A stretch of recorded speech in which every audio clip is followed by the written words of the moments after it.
we have a situation where we've shown that the Trumponomics work to create price stability. In Bidenomics, they created inflation. The difference is this. Bidenomics was basically an overstimulus in a Keynesian way designed to overstimulate the economy. Because there was so much money that went into the economy after COVID, et cetera. Too much money chasing too frequent. Classic prices aren't going goal. down, though, Peter. But hang on. Let me show you what the transition is, and I'll show you why things are good. And by the way, mortgage rates have come down, and gasoline prices have already come down, as well as oil prices. And those two things alone will bring the overall core down. But in this transition, but the stock market's going down. Well, let's take them one at a time. Okay. We have what I call the 3D, the three-dimensional attack on inflation, which is consistent with the first term.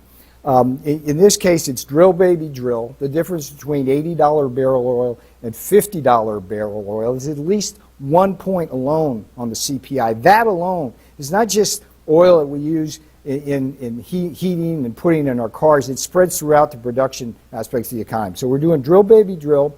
We've got the deregulation now, which brings things down, and the DOGE to the extent that it gets rid of waste, fraud, and abuse. So we're going to see a tremendous deflationary positive effect that won't take us down. When do you think that's going to happen? Because as you know, there are a lot of companies and there are a lot of Americans concerned that the tariffs, especially threat of tariff, take it back, threat of tariff, take it back, is creating instability in the market. Okay, so let's take them one at a time. So I've told you 3D. That's our broad Trumponomics. Now, with respect to the inflation we have today and how we're going to handle that, what happens when we place tariffs on? The whole end game of tariffs is to bring production jobs here, which will increase productivity, real wages, give people more purchasing power and more prosperity.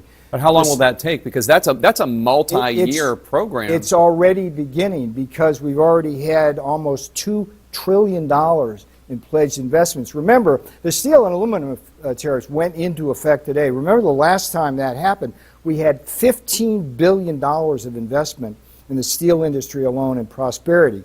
My point here... You're talking about the 25% tariff on Canada's steel and aluminum, which is still on track to take place tonight. I'm talking about the 25% tariffs on steel and aluminum for the world. In other words, South Korea, Japan, Brazil, Turkey, China, New Zealand, Australia, all of that's come in. The whole point of the steel and aluminum tariffs, let's just talk strategically about that because there's different strategies for each kinds of tariffs. National security, as the president has said, we can't have a country defendable without a solid steel and aluminum industry. In the first term, we put them on in 2018. Steel was at 70% capacity utilization. In other words, 30% of their factories weren't working. That's not profitable. Our target was 80%.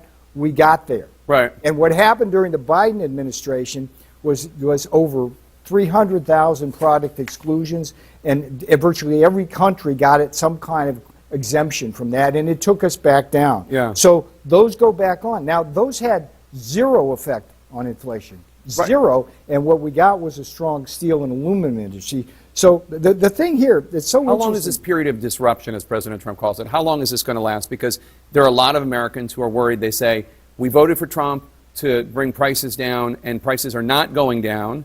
In some cases, they're going up, and there is loss of wealth in the market. Now, maybe that will return, but that's what's going on right now, and there are a lot of unsettled people. Sure. Let's first of all put this marker down. To the extent that the media fuels the recession, inflation kind of talk, that's going to push us into recession and inflation. Because what it does... President Trump is the one that said that he couldn't rule it out, not me.